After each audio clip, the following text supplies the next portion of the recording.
राजस्थान में कांग्रेस हार रही है। कांग्रेस का कोई नेता यह बात कैसे बोल सकता है?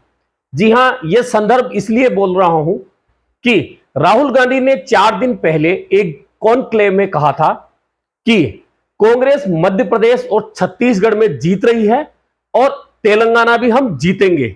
लेकिन एक दिन पहले ही वे राजस्थान आए थे उस कॉन्क्लेव से पहले, और वापस जाते ही जब कॉन्क्लेव था तो उन्होंने कहा राजस्थान में मुकाबला बराबरी का है लेकिन हम जीत सकते हैं। यानी कि उन्होंने क्वेश्चन मार्क लगा दिया।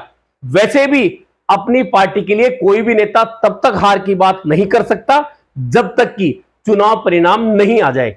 और वैसे भी राजस्थान कांग्रेस की स्थिति तो बड़ी अजीब सी है, और यह अजीब सी स्थिति आज से नहीं है। यह अजीब सी स्थिति उस दिन से बनी है जिस दिन से राजस्थान में 2018 के चुनाव परिणाम के बाद में कांग्रेस की सरकार बनी थी।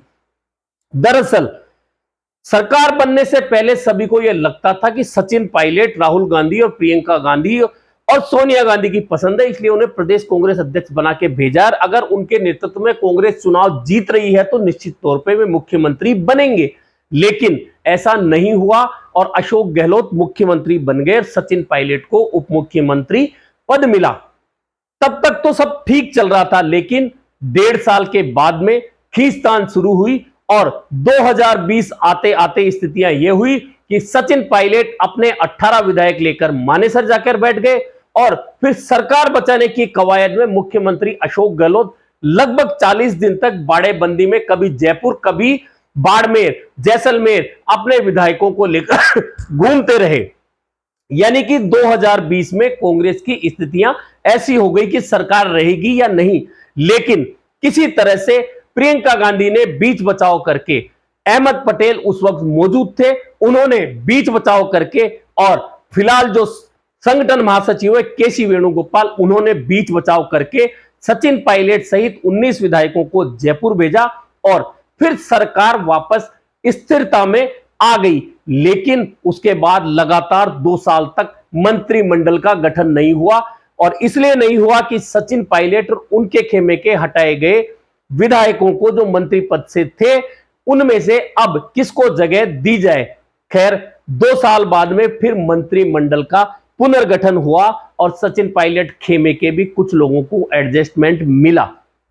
लग रहा था कि अब सब कुछ ठीक हो जाएगा, लेकिन फिर भी सचिन पायलट खाली हाथ रहे और यह स्थितियां लगातार चली। पिछले दिनों ही सचिन पायलट को लंबे समय तक खाली पद रहने के बाद में कांग्रेस कार्य समिति का सदस्य बनाया गया और टिकट बांटने वाली स्क्रीनिंग कमेटी का भी सदस्य बनाया गया। यह दोनों बहुत महत्वपूर्ण पोस्ट है, लेकिन सिर्फ पोस्ट मिलने से क्या सब कुछ ठीक हो जाता है? दूसरी ओर कवायद यह चलती रही कि 25 सितंबर 2022 की घटना पूरी कांग्रेस को हमेशा याद रहेगी कि पूरे हिंदुस्तान में ऐसा पहला मौका था जब दिल्ली से कांग्रेस आलाकमान के भेजे गए पर्यवेक्षकों के बावजूद विधायक दल की बैठक नहीं हुई, समानांतर बैठक हुई और उस समानांतर बैठक के बाद में 3 नेताओं को नोटिस दिए गए।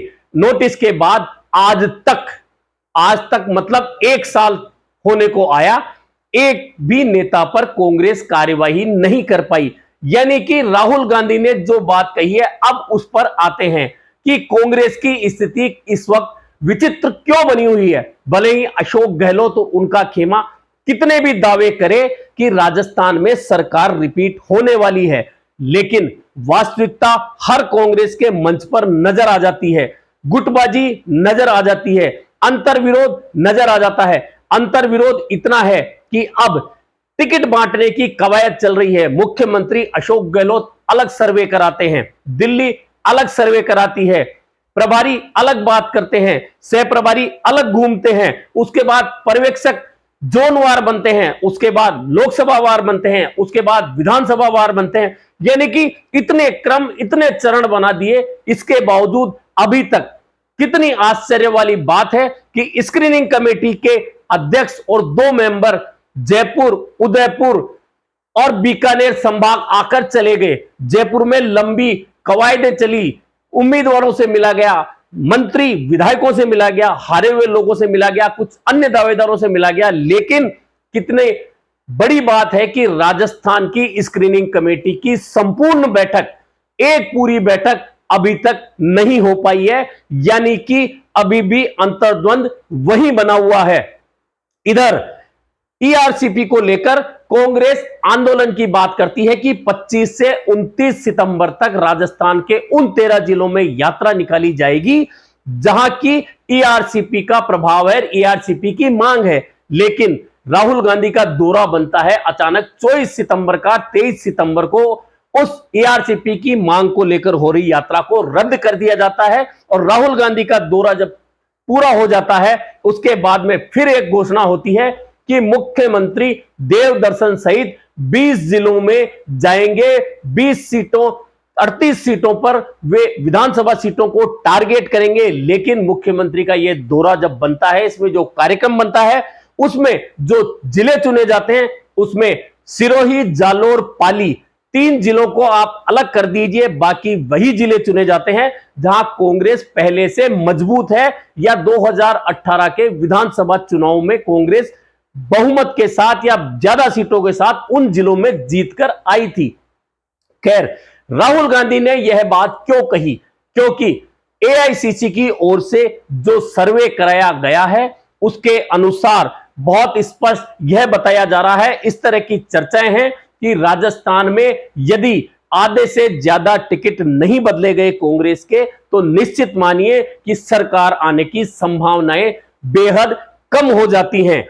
दूसरी ओर मुख्यमंत्री ने एक बयान दिया था, आपको याद होगा, कि मैं चाहता हूं जिन लोगों ने सरकार बचाने में मेरा साथ दिया उन सबको उम्मीदवार बनाया जाए, उन्हें टिकट मिले और वे जीत कर आए। यानी कि मुख्यमंत्री ने अपनी मंशा जता दी कि भले ही एआईसीसी की ओर से करवाए गए सर्वे, स्क्रीनिंग कमेटी के लोगों की रिपोर्ट, पर्यवेक्षकों की रिपोर्ट, प्रभारियों की रिपोर्ट, सह प्रभारियों की रिपोर्ट कुछ भी हो, लेकिन मेरी इच्छा है कि जिन लोगों ने सरकार बचाने में सहयोग किया उन लोगों को टिकट मिले और वे चुनाव जीतकर आए। यानी कि मुख्यमंत्री ने जो सर्वे रिपोर्ट दिल्ली की है उसमें आधे से ज्यादा लोगों के टिकट काटना आवश्यक है, उसे एक तरह से नकार दिया। और 24 सितंबर को जब जयपुर में राहुल गांधी और कांग्रेस अध्यक्ष मल्लिकार्जुन खड़गे मौजूद थे, मल्लिकार्जुन खड़गे वे ही नेता हैं जो राजस्थान में 25 सितंबर 2022 को पर्यवेक्षक के रूप में विधायक दल की बैठक लेने आए थे और वह बैठक नहीं हो पाई थी। यह अलग बात है कि अपनी आंखों से देखी के बाद भी, कांग्रेस अध्यक्ष बनने के बाद भी मल्लिकार्जुन खड़गे 3 नोटिसों के बावजूद किसी नेता पर कार्यवाही करने में अभी तक असमर्थ रहे हैं।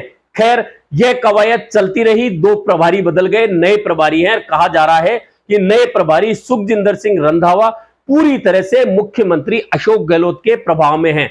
यह बात इसलिए कही जा रही है कि जब 24 सितंबर को राहुल गांधी और मल्लिकार्जुन खड़गे जयपुर में आए थे तब मंच पर अफरा तफरी का सा माहौल था। वह क्यों था?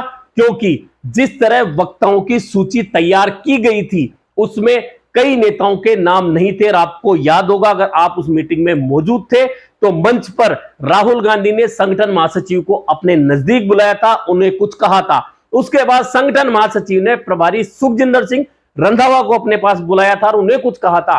उसके बाद सुखजिंदर सिंह रंधावा ने सह प्रभारी अमृता धवन को अपने पास बुलाया था और कुछ कहा था।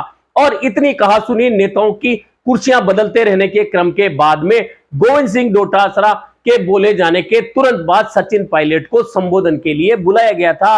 उनके बाद में भंवर जितेंद्र सिंह को संबोधन के लिए बुलाया गया था। यानी कि यह क्रम बदलता रहा और निश्चित तौर पर इसमें कहीं ना कहीं कोई गड़बड़ जरूर हुई थी। और राहुल गांधी उसके अगले दिन जब एक कॉन्क्लेव में बोल रहे थे तो उन्होंने कहा कि हम मध्य प्रदेश, छत्तीसगढ़ में जीतेंगे, तेलंगाना भी हम जीतने जा रहे हैं, लेकिन राजस्थान में बराबरी का मुकाबला है।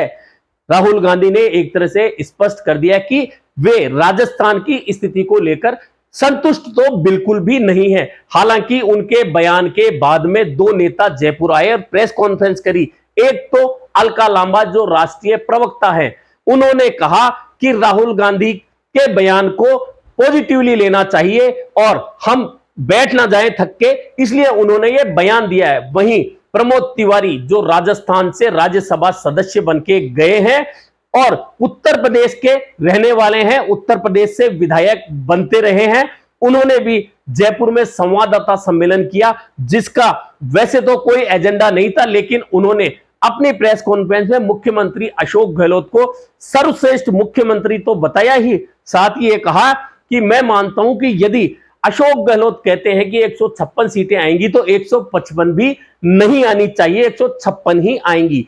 यानी कि राहुल गांधी की ओर से कही गई बातों को झुठलाने के प्रयास अपने अपने स्तर पर हो रहे हैं, उसे चैलेंज नहीं लिया जा रहा है। खैर, यह कांग्रेस की आंतरिक कवायद है, आंतरिक संघर्ष की स्थिति है कि ना तो स्क्रीनिंग कमेटी की पूर्ण बैठक हो पा रही है, उसके ऊपर से इतने सारे प्रभारी और पर्यवेक्षक हर जिले में लोकसभा स्तर पर भेज दिए गए हैं, लेकिन नतीजे क्या होंगे यह तो तब पता चलेगा जब टिकट वितरण होगा। क्या राहुल गांधी की ओर से और एआईसीसी की ओर से जो सर्वे कराया गया है उसमें कहा गया कि आधे से ज्यादा टिकट काटने जरूरी हैं, क्या इतने टिकट काटने में कांग्रेस अपनी हिम्मत दिखा पाएगी, या फिर मुख्यमंत्री ने जो कहा था कि मेरा साथ जिन्होंने दिया सरकार बचाने में उन सबको टिकट मिलना चाहिए, क्या मुख्यमंत्री उसमें सफल होंगे? और अब इन बीच में सचिन पायलट की स्थिति बड़ी अजीब सी बनी हुई है। क्या सचिन पायलट अपने साथ के 15-16 विधायकों को सभी को टिकट दिलाने में कामयाब होंगे? क्या उनके साथ में 5-7 टिकट और दिलाने में कामयाब होंगे? यह देखना भी काफी महत्वपूर्ण होगा, वरना उनकी स्थिति और ज्यादा अजीब हो सकती है। खैर, अभी कांग्रेस की कवायद चल रही है और इस कवायद के परिणाम जो अब तक दिल्ली पहुंचे हैं, राहुल गांधी तक पहुंचे हैं, उससे राहुल गांधी स्पष्ट रूप से असंतुष्ट नजर आए हैं और उन्होंने इसीलिए कहा है कि राजस्थान में मुकाबला बराबरी का है। बराबरी का इसलिए बताया है क्योंकि वे स्पष्ट रूप से यह नहीं कह सकते थे कि राजस्थान में कांग्रेस कमजोर है। ऐसे में देखना यह है कि राहुल गांधी की कही बात सच होती है या 156 के दावे पूरे होते हैं या फिर और कोई स्थिति राजस्थान में कांग्रेस की बनती है।